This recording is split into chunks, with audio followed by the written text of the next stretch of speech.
I'm Mona Vasu and you're watching me on Tele Khabri. मेरा नाम है धनंजय और आप देख रहे हैं मुझे टेली खबरी में। और आज हमारे साथ है मोना जी।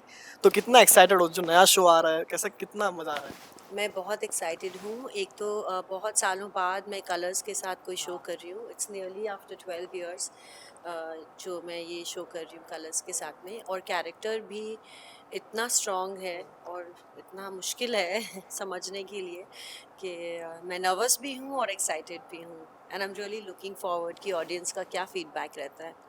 जब आपको शो ऑफर हुआ था तो आपने क्या देखा ऐसा कि नहीं मुझे ये करना चाहिए, ये जो स्टोरी है मुझे पसंद आई, करना चाहिए। नहीं, शो ऐसे नहीं ऑफर हो गया था। मैंने ऑडिशन दिए थे, फिर मॉक शूट किए थे तब जाके शो मिला था। और वो तो पहले ही जब एक्चुअली मेरा ऑडिशन का स्क्रिप्ट ही आया था, तो उसमें इतने लेयर्स थे और शेड्स थे उस कैरेक्टर में। वो पूरा कॉन्वर्सेशन एक था मेरी बेटी के साथ में, एक जो मैंने शूट किया था उसी में मुझे लगा था कि ये इसमें बहुत कुछ है खेलने के लिए। And if this comes to me I am going to grab it. And exactly that happened. और हमने प्रोमो में देखा कि जहाँ देख रहे कि माँ ही दुश्मन है बेटी की। और हमने प्रोमो में देखा कि 20 साल पहले आप अपने बेटी को रख देते कहीं तो जगह पे और फिर छोड़ के चले जाते हैं। तो क्या एग्जैक्टली क्या था प्रोमो में। प्रोमो में यही था जैसे आपने बताया कि वो इस्टेब्लिश करते हैं बैक स्टोरी कि 20 साल पहले I have a newborn baby and I abandon the baby for the sake of my own future. It's basically the cost I pay to reach and to achieve my dreams, my own personal dreams. तो वो character ने किया।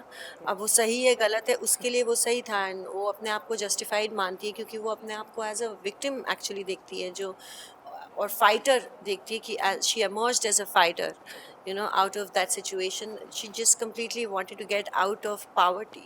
उसका एक ही फंडा है life में कि मुझे बड़ा बनना है, सक्सेसफुल बनना है, मुझे गरीबी नहीं चाहिए लाइफ में।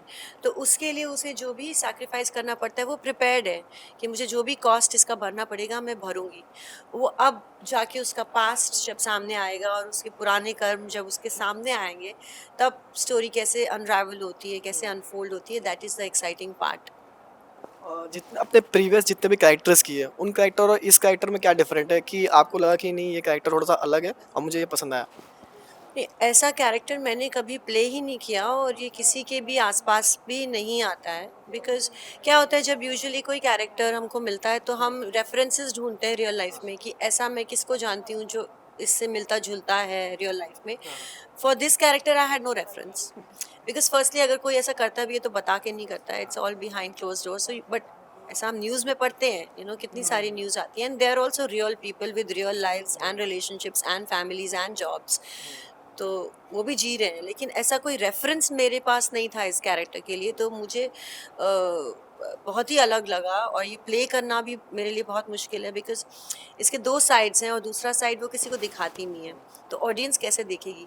क्योंकि बिकॉज शी हैज़ दिस काम एंड कोल्ड एक्सटीरियर, और सब सीन्स में मेरा बाहर के लोगों से ही इंटरेक्शन है। वो सिर्फ जो फैमिली सीन्स हैं उसमें जिन्हें वो एक दूसरा चेहरा भी जिन्होंने देखा है, वहाँ पे एक अपॉर्चुनिटी मिलती है थोड़ा सा उसको एक्सप्लोर करने का कि इसके अंदर क्या है। Is she vulnerable, does she have any guilt about what she has done?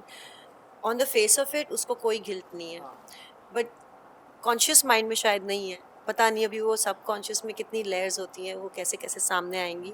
So I am looking forward to that.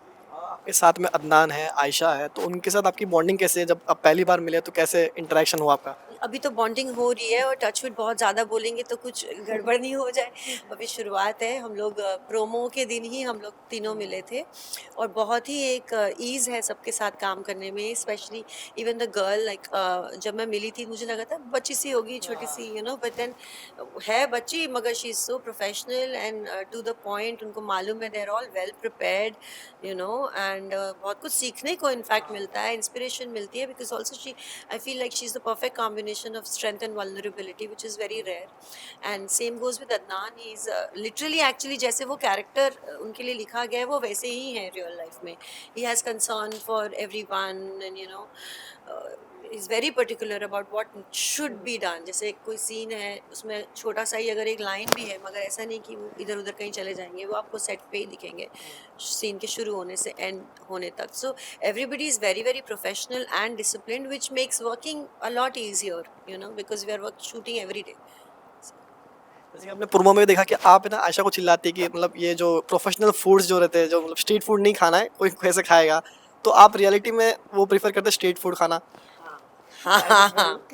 Chinese भेल तो मैं नहीं खाती हूँ मगर सेव पूरी, दही पूरी, like chaat I literally actually मुझसे सबने ये सवाल पूछा कि आप फूडी हैं क्या? मैं फूडी नहीं हूँ मगर for chaat I get cravings. Like I literally get cravings. I have driven from one end of the city to another for just chaat. So yes, मैं real life में street side food ही खाती हूँ. Okay, thank you so much. और lastly fans को क्या अलग दिखने मिलेगा शो शो के लिए? शो में बहुत कुछ अलग है, ऐसा शो नहीं बना है ना कलर्स पे ना किसी और चैनल पे, बिकॉज ऐसा backdrop, the culinary backdrop that we have, बहुत ही high energy, lot of colours and everything, and it's very difficult to create every day, you know, so much food and nicely prepared fresh food आप रोज shoot पे बना रहे हैं, you know, that is very hard to keep up. और उसमें इतना high energy intense drama ये पहले कभी नहीं हुआ है, because it's not just a family drama, it's got this girl who's full of ambitions. It's a very real story where there is this girl who wants to make it big in the city, and there are so many obstructions in her path, and how she discovers and how she overcomes all of that, and I am one of her biggest obstructions. So yes, the story has a lot to offer, and I'm looking forward to the audience's feedback, and I really hope that they like it and appreciate it. जी हाँ, हम वही चाहेंगे कि fans इस show को प्यार दें बहुत सारा, वही चाहेंगे। Thank you so much.